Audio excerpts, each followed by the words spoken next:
As of today, it has been 2 weeks since the launch of the Nintendo Switch 2. There has been so much that has happened in these last 2 weeks of the console's release, like technical glitches, controversy, prices, and the games. Today we're going to go through over mostly everything that has happened in the last 2 weeks. Without any more explanation, let's get started. Now let's start off with the launch. The Switch 2 had about 24 games at launch, with 5 being from Nintendo. These games being Mario Kart World, Nintendo Switch 2 Welcome Tour, Nintendo GameCube, Nintendo Classics, The Legend of Zelda Breath of the Wild Nintendo Switch 2 Edition Upgrade Pack, and The Legend of Zelda Tears of the Kingdom Nintendo Switch 2 Edition Upgrade Pack. The only real releases were Mario Kart World and the Nintendo Switch 2 Welcome Tour. The rest were re-releases mostly. We also saw some big releases at this launch, like Cyberpunk 2077, Sonic X Shadow Generations, Street Fighter 6, and Yakuza 0, just to name a few. There is a decent amount of stuff to play here if you're interested in a lot of different genres. Not to mention, you're able to also play mostly all of your Switch 1 library. Most, I say, as we find out what I mean later. Now, I've already touched on the prices of games in a previous video I made, which you can watch. But people believe that Nintendo is now pricing their games $80 to $90 in USD, primarily $90. However, none of this is true at all. Mario Kart World will most likely be the only Nintendo Switch 2 game to be at this price. And yes, the price is pretty bad, but there's not much we can do about it. It's not true that games will be $90, instead they will be $60 to $70 still, as we can see with Donkey Kong Bonanza and Pokemon Legends Z through A. You might also say that Nintendo has never done this. However, Tears of the Kingdom was priced at $70 in 2023. So Nintendo has already priced their games at this price already, meaning that this shouldn't be much big of a deal.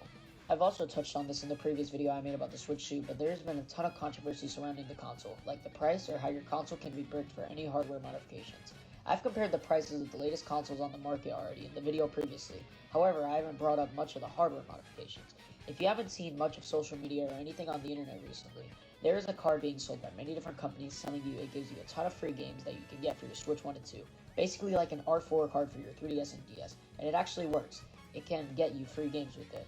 From what I've seen, they haven't found a way to get Switch 2 games working on these cards yet.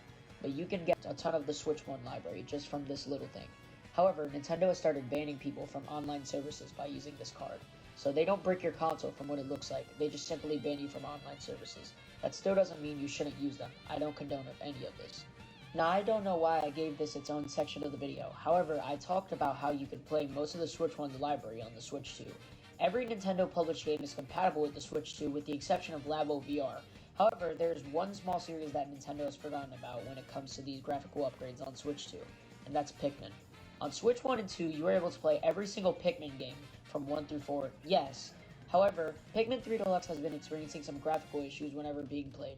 This is a very common thing that has occurred to anyone playing the game on Switch 2. Many times you can see the screen get very distorted with different colors, the title screen can get all messed up, and sometimes you can even see the game crash, and you also lose all your progress that you've made. Now, as of me making this video, Nintendo has released a patch update for the game, fixing everything, so it is good to play now. Well, throughout these 2 weeks, there has been so much that has happened with this console, good and bad. The good being it's selling 3.5 million units in just 4 days, and much more. The sales are most likely above 4 million now, but the Switch 2 is a very successful console as of right now, and I could see it doing really well. Overall, everything I said in this video, good or bad, was just to show everyone how the Switch 2 has done in these 2 weeks of its release. I think the idea of magnetic Joy-Cons was amazing, and the fact that it's a 4K console is also amazing too.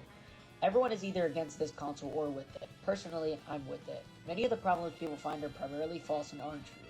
But what do you guys think of the Switch 2? Comment down below and let me know. Thank you so much for watching, and please subscribe. It would be very appreciated.